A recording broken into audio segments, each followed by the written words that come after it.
ಪುತ್ರಿ ಐಶ್ವರ್ಯ ನಮ್ಮ ಜೊತೆ ಇದ್ದಾರೆ, ಮತದಾನ ಮಾಡಿದ್ದಾರೆ. ಇವತ್ತು ದೊಡ್ಡಹಳ್ಳಿಯಲ್ಲಿ ಬಂದು ಅವ್ರನ್ನ ಮಾತಾಡಿಸುವಂತ ಪ್ರಯತ್ನ ಮಾಡೋಣ. ಮೇಡಮ್, ಇವತ್ತು ಮತದಾನ ಮಾಡಿದಿರಿ, ಏನ್ ಹೇಳ್ತೀರಾ ಮೇಡಮ್? ಮತದಾನ ಮಾಡಿದಿರಾ, ಇವತ್ತು ಏನ್ ಹೇಳ್ತೀರಾ ಮೇಡಮ್? ನನ್ನ ಜವಾಬ್ದಾರಿನ ನಾನು ಪೂರೈಸಿದ್ದೀನಿ. ನಾನು ಜವಾಬ್ದಾರಿ ಮಾಡಿದ್ರೆ ಮಾತ್ರ ನಾಳೆ ದಿವಸ ನಾನು ಹಕ್ಕು ಕೇಳಕ್ಕಾಗೋದು, ಏನಾದ್ರೂ ತೊಂದರೆ ಆದ್ರೆ. ಸೊ ನಾನಿವತ್ತು ಐ ಫಿನಿಶ್ಡ್ ನನ್ನ ಜವಾಬ್ದಾರಿ ಮುಗಿಸಿದ್ರಿಂದ ನಾಳೆ ನಂಗೆ ಹಕ್ಕು ಸಿಗುತ್ತೆ. ಏನಾದ್ರೂ ತೊಂದರೆ ಆದ್ರೆ ನಾನು ಹೋಗಿ ಕೇಳಕ್ಕೆ. ಸೊ ಜವಾಬ್ದಾರಿಯಿಂದ ಬಂದ್ ಮತ ಚಲಾಯಿಸಿ ಅಂತ ಎಲ್ಲಾರನ್ನೂ ಕೇಳ್ಕೊಂತೀನಿ. ಒಂದಷ್ಟು ಯಂಗ್ಸ್ಟರ್ಸ್ಗಳು ಮತದಾನದಿಂದ ಹಿಂದೆ ಉಳಿಯುವಂತದ್ದು, ಅವ್ರಿಗೆ ಏನ್ ಹೇಳ್ತೀರಾ ಮೇಡಮ್? ದಯವಿಟ್ಟು ಬನ್ನಿ, ನಿಮ್ಗೇನೆ ನಾಳೆ ದಿವಸ ಎಫೆಕ್ಟ್ ಆಗೋದು ಮತ ಹಾಕ್ಲಿಲ್ಲ ಅಂದ್ರೆ. ಯಾಕೆಂದ್ರೆ ಇವತ್ತು ಏನೇ ಪಾಲಿಸೀಸ್ ಆಗಿರ್ಬೋದು, ನಾವು ಯೂತ್ ಬಗ್ಗೆ ಮಾತಾಡ್ತಾ ಇದೀವಿ, ಯಂಗ್ ಇಂಡಿಯಾ ಬಗ್ಗೆ ಮಾತಾಡ್ತೀವಿ.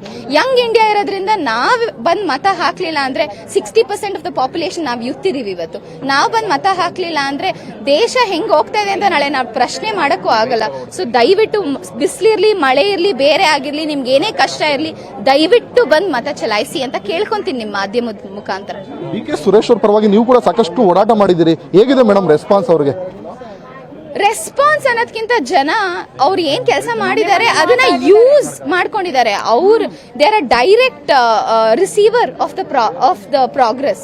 ಸೊ ಹಂಗಾಗಿ ಅವ್ರಿಗೆ ಏಂತಕ್ ಮತ ಹಾಕ್ಬಾರ್ದು ಅಂತ ನೀವು ರೀಸನ್ಸ್ ಮಾಡಿದ್ರೆ ಏನು ಸಿಗಲ್ಲ ಅನ್ಸುತ್ತೆ. ಬಟ್ ಏಂತಕ್ ಮತ ಹಾಕ್ಬೇಕು ಅಂತಂದ್ರೆ ನೀವು ಪಟ್ಟಿ ಮಾಡ್ತಾ ಹೋದ್ರೆ ಪೇಜ್ಗಳು ಲೆಕ್ಕ ಹಿಡಿಬೇಕಾಗತ್ತೆ. ಯಾಕಂದ್ರೆ ನಾನು ಅದನ್ನ ಓದಿ ತಿಳ್ಕೊಂಡು ಒಂದು ವಿದ್ಯಾಸಂಸ್ಥೆ ನಡೆಸಿರೋಳಿಂದ ಬಂದಿದ್ದೀನಿ. ಸೊ ಹಂಗಾಗಿ ಹಾಕ್ಲೇಬೇಕು ನೀವು ಮತನ.